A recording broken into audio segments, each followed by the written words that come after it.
She thinks she has a gas tank coming from sea level. I'm coming from high altitude, and I think that's been a strength for me my entire career.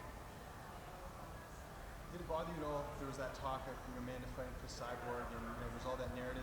Were you ever worried that all this might not happen as soon as it did? I think so. I think everything happens for a reason. So regardless of if something gets thrown in the way, there's always a way. And my ultimate goal is fighting for the world title, and then I have goals beyond that. So whether that was going to happen or not, I would still find a way to fight for the world title and work my way there.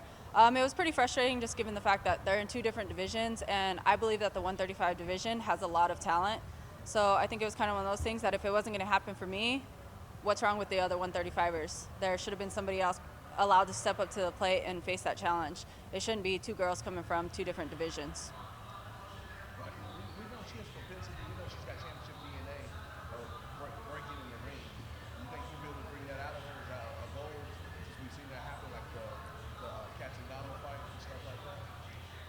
I think everybody can break. Nobody's invincible. And just the fact, I think that Amanda's going to be surprised come May. I have a lot to bring to the octagon. And just with this long layoff, there's just my drive, my hunger, and my passion is on a whole new level.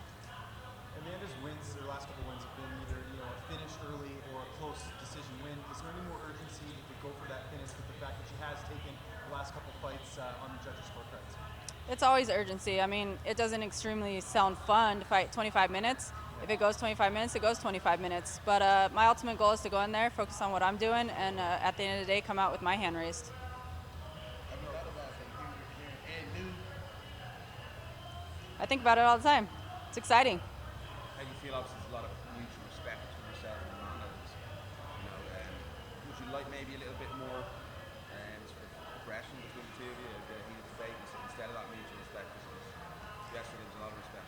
At the end of the day, it's a sport. It's a competition. We both have a very competitive side, but I've always been a humble person, and I don't see the need to go out and do a bunch of shit talking, do all that other stuff.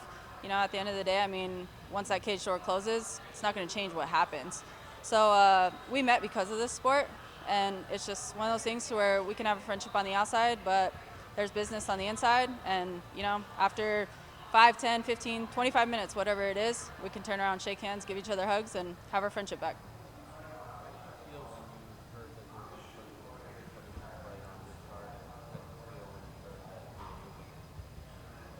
Moving what?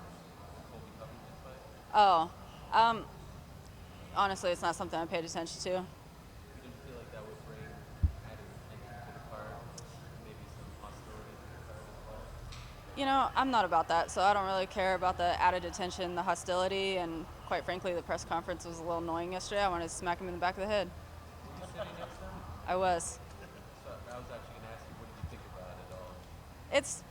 I just find it unnecessary, but I mean, to each his own, and that's the macho talk coming out of the guys, so whatever. What does it mean to be in this title fight with Amanda being openly gay and yourself being gay as well? Like just the history that sort of goes into this title fight in this matchup.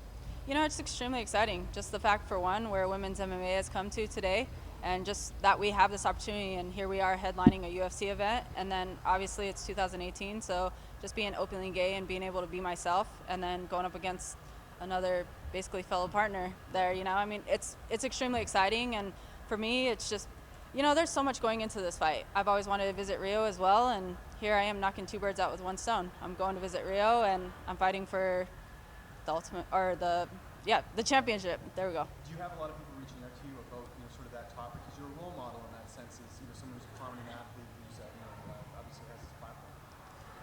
I get lots of things all the time with whatever it comes from, whether it's just the sport in general, whether it's needing advice. And so the fact of just having this opportunity, I think it inspires a lot of people. And, a lot of people think that I sit here and I inspire them, but just the reactions that I get back to everything, why I'm just simply chasing my passion, it inspires me to be even better. Is that something you're used to now, just having people, reach out to you and maybe ask for advice or things like that? Is that something you're getting more comfortable with?